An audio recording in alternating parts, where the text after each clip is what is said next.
Selamat pagi, Bapak Ibu dosen penguji, Ibu Ati selaku dosen pembimbing dan dosen penguji, Ibu Nini selaku dosen penguji, dan Bapak Supar selaku dosen penguji. Pada pagi hari ini, saya Antonius Ade Kurnianto dengan NIM 172114019 ingin mempresentasikan penelitian saya dengan judul Analisis Likuiditas, Solvabilitas, Aktivitas, dan Profitabilitas untuk menilai kinerja keuangan perusahaan. Studi empiris pada perusahaan manufaktur sektor industri rokok yang terdaftar di Bursa Efek Indonesia pada periode 2015 sampai 2018. Untuk yang pertama, kita akan ada latar belakang. Kondisi keuangan perusahaan yang baik merupakan aspek penting dan kekuatan untuk mencapai tujuan perusahaan, yakni memperoleh laba. Jika kondisi keuangannya buruk, maka perusahaan dapat dikatakan tidak baik dan tidak dapat mencapai tujuan perusahaan, memperoleh laba, atau bahkan dapat mengalami kerugian. Lalu, laba dapat diperoleh jika perusahaan memiliki kinerja yang baik. Kinerja yang baik dapat dinilai melalui analisis laporan keuangan. Untuk alat ukur yang saya gunakan, yakni ada analisis rasio likuiditas, rasio solvabilitas, rasio aktivitas, dan rasio profitabilitas. Untuk rumusan masalah, ada dua. Yang pertama, bagaimana kinerja keuangan perusahaan rokok berdasarkan analisis likuiditas, solvabilitas, aktivitas, dan profitabilitas. Lalu yang kedua, bagaimana perbandingan kinerja keuangan dari perusahaan PT Gudang Garam dan PT HM Sampurna. Untuk tujuan penelitiannya yakni ada dua. Yang pertama, menjelaskan baik tidaknya kinerja keuangan perusahaan manufaktur sektor industri rokok berdasarkan analisis likuiditas, solvabilitas, aktivitas, dan profitabilitas. Lalu yang kedua, menunjukkan perbandingan kinerja antara PT Gudang Garam dan PT HM Sampurna. Untuk tinjauan pustakanya, di sini saya menggunakan 8 komponen, yakni laporan keuangan, komponen laporan keuangan, pengguna laporan keuangan, analisis laporan keuangan, analisis rasio, kinerja keuangan, penelitian terdahulu, dan hipotesis penelitian. Untuk metode penelitiannya, di sini ada beberapa poin. Yang pertama, untuk desain penelitian sendiri, saya menggunakan studi empiris dengan metode analisis kuantitatif. Untuk waktu dan tempat penelitiannya, mengakses situs resmi dari masing-masing perusahaan dari bulan Desember 2020 hingga April 2021. Untuk subjek penelitiannya, di sini ada PT Gudang Garam Tbk dan PT HM Sampurna Tbk. Jenis data dan sumber data yang diperoleh yakni melalui data sekunder. Lalu untuk teknik pengumpulan datanya adalah teknik pengumpulan data dokumentasi. Di sini ada variabel-variabel penelitian. Untuk variabel independennya, di sini terdapat likuiditas, solvabilitas, aktivitas, dan profitabilitas. Sedangkan untuk variabel dependennya ada kinerja keuangan perusahaan. Untuk teknik analisisnya sendiri, menghitung rasio-rasio keuangan dari masing-masing perusahaan.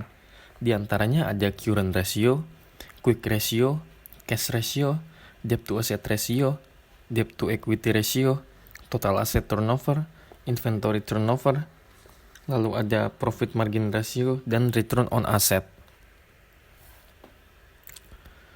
Lalu untuk gambaran umum perusahaan, di sini saya menggunakan teknik purposing, di mana terdapat kriteria-kriteria yang saya gunakan untuk pemilihan sampel saya. Yang pertama, perusahaan sektor rokok yang terdaftar di Bursa Efek Indonesia terdapat 5 perusahaan. Lalu yang kedua, perusahaan sektor rokok yang terus-menerus melaporkan laporan keuangannya dari tahun 2015 sampai 2018 hanya ada 3 perusahaan. Lalu yang ketiga, perusahaan sektor rokok yang menggunakan satuan mata uang rupiah terdapat 5 perusahaan. Dan perusahaan sektor rokok yang menyajikan data lengkap sesuai variabel yang dia akan teliti, ini ada 2. Karena saya mengambil 2 perusahaan ini, ada salah satu perusahaan dari 3 perusahaan ini yang tidak memiliki komponen-komponen yang digunakan untuk menghitung rasio yang saya jelaskan tadi. Jadi jumlah sampelnya hanya ada 2, variabel penelitiannya ada 4, dan alat ukurnya ada 9. Untuk periode penelitiannya ada 4, dan jumlah sampel dan variabel selama periode penelitian ada 72. Untuk daftar perusahaannya jadi hanya ada 2, Gudang Garam Tbk dan Hanjaya Mandala. Untuk deskripsi datanya seperti ini.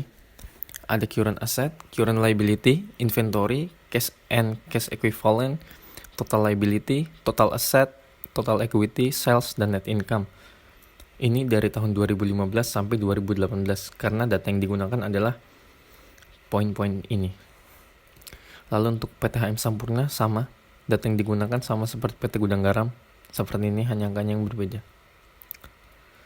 Lalu alat ukur yang digunakan yakni ada 9. Current ratio, quick ratio, cash ratio, total asset turnover, inventory turnover, debt to asset ratio, debt to equity ratio, profit margin ratio, dan return on asset. Untuk hasil analisis likuiditasnya, kita dapat melihat alat ukur yang digunakan yakni rasio likuiditas. Untuk PT Gudang Garam, current ratio-nya rata-rata dari 4 tahun ini 192,55%. Untuk quick ratio-nya 24,70%. Untuk cash ratio-nya 9,56%. Untuk PTHM Sampurna, current ratio-nya 566,606%. Untuk quick ratio-nya 260,02%. Dan untuk cash ratio-nya 115,16%. Jika dilihat dari standar rasio likuiditas industri, kinerja PTHM Sampurna lebih baik jika dibandingkan PT Gudang Garam dan dilihat dari nilai likuiditasnya. Dikarenakan kriteria PTHM Sampurna rata-rata semuanya sangat baik dan PT Gudang Garam hanya satu kriteria yang dapat dinilai sangat baik, yakni current ratio-nya. Untuk quick ratio dari PT Gudang Garam hanya dapat dinilai cukup dan cukup. Maka dari itu, kinerja PT HM Sampurna lebih baik. Untuk analisis solvabilitas, untuk PT Gudang Garam sendiri, debt to asset ratio-nya 37,20%. Sedangkan debt to equity ratio-nya 59,38%. Untuk PT HM Sampurna, rata-ratanya 20,11%. Dan debt to equity ratio-nya 25,34%. Untuk dinilai dari solvabilitas, jika nilainya semakin kecil maka semakin baik. Dan untuk kinerjanya, PTHM Sampurna lebih baik jika dibandingkan dengan PT Gudang Garam dan dinilai dari solvabilitasnya. Karena PTHM Sampurna memiliki kinerja yang sangat baik dan PT Gudang Garam Tbk hanya memiliki nilai yang baik. Jika dilihat dari analisis aktivitasnya, PT Gudang Garam Tbk memiliki total asset turnover sebesar 1,2 kali dan inventory turnover-nya 2,15 kali.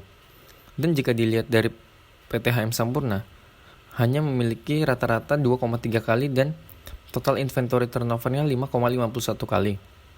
Jika dilihat dari standar rasio aktivitas industri, PT HM Sampurna lebih baik jika dibandingkan dengan PT Gudang Garam. Jika dinilai dari aktivitasnya, karena PTHM Sampurna selalu memiliki kriteria yang sangat baik dibandingkan dengan PT Gudang Garam yang selalu memiliki nilai yang baik atau cukup. Lalu untuk analisis profitabilitasnya, rata-rata PT Gudang Garam, rata-rata profit margin ratio PT Gudang Garam 8,84% dan return on asset-nya 10,91%. Jika dilihat dari PTHM Sampurna, profit margin rasionya 16,17%, sedangkan return on asset-nya sebesar 37,05%.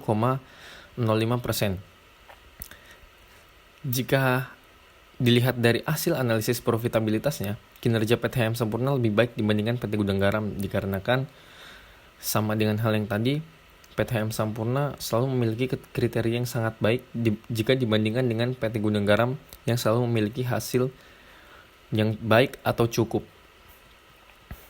Untuk kesimpulannya, kinerja keuangan perusahaan sangatlah baik jika dikira rata-rata PTHM Sampurna dan PT Gudang Garam memiliki kinerja yang sangat baik ataupun dapat dinilai baik.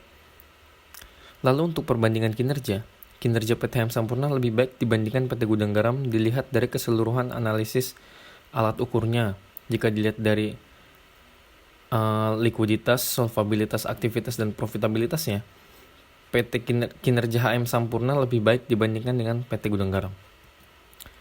Untuk keterbatasan penelitian, sulit untuk menemukan penjelasan mengenai rasio keuangan dikarenakan laporan keuangan yang bersangkutan hanya disediakan di website masing-masing perusahaan. Atas perhatiannya saya ucapkan terima kasih.